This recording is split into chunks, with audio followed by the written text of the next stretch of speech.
Hi, everybody. I'm Hub Arkush, along with Kevin Fishbain and Arthur Arkush, reporting live from Halas Hall for ChicagoFootball.com. And Kevin, John Fox chooses to try and, well, prolong the secrecy around the worst-kept secret in sports, that Kyle Long will be his starting right tackle. Yeah, I mean, once they parted ways with Jordan Mills, it kind of looked like you had to go that direction because you can't really afford to have Charles Leno there and then not have a backup to Jermon Bushrod, who's been battling a back injury throughout the summer. So it makes the most sense. Is this what the Bears really wanted to do a few months ago? I don't think so. I think they really wanted Jordan Mills to go out and win that right tackle job and use Kyle Long right guard. That's not what happened, and they think the best offensive line setup is probably going to have Long at right tackle and maybe Vlad Dukas at right guard.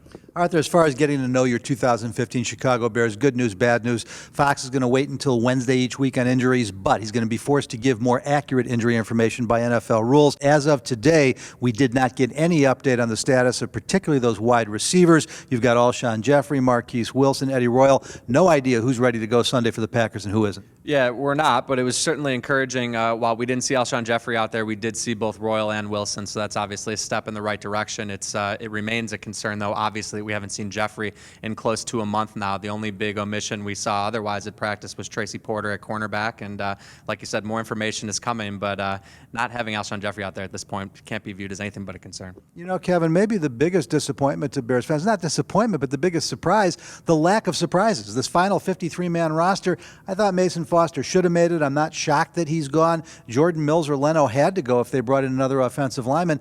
There are no real surprises here. This is pretty much the team that Ryan Pace and John Fox started putting together in February. Yeah, it didn't. You know, we had to wait a long time on Saturday night for the cuts to come in. But you're right that nothing really surprised us when that all came out. And this is the team that they've built. They got draft picks, and they're also a little bit younger than they were last year, which is something that you knew Ryan Pace was going to try to start going in that direction. When you look at the roster and you break it down, they're not nearly as old as they were the last two seasons. So, and I imagine that number is going to continue to change as these guys try to figure out their foundation for this organization. At the end of the day, though, Arthur, still frustration about the lack of depth on the offensive line. Still not sure who the starters are.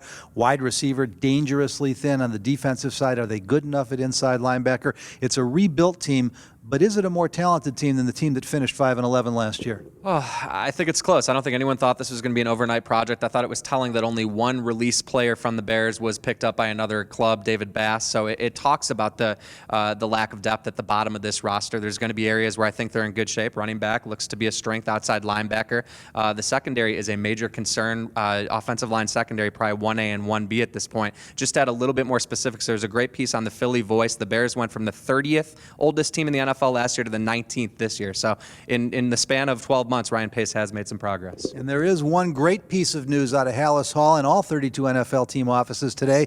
The preseason is over. No more exhibition games. We're getting ready for the NFL's oldest rivalry, the Bears and the Packers, this Sunday. You'll get it all right here at ChicagoFootball.com.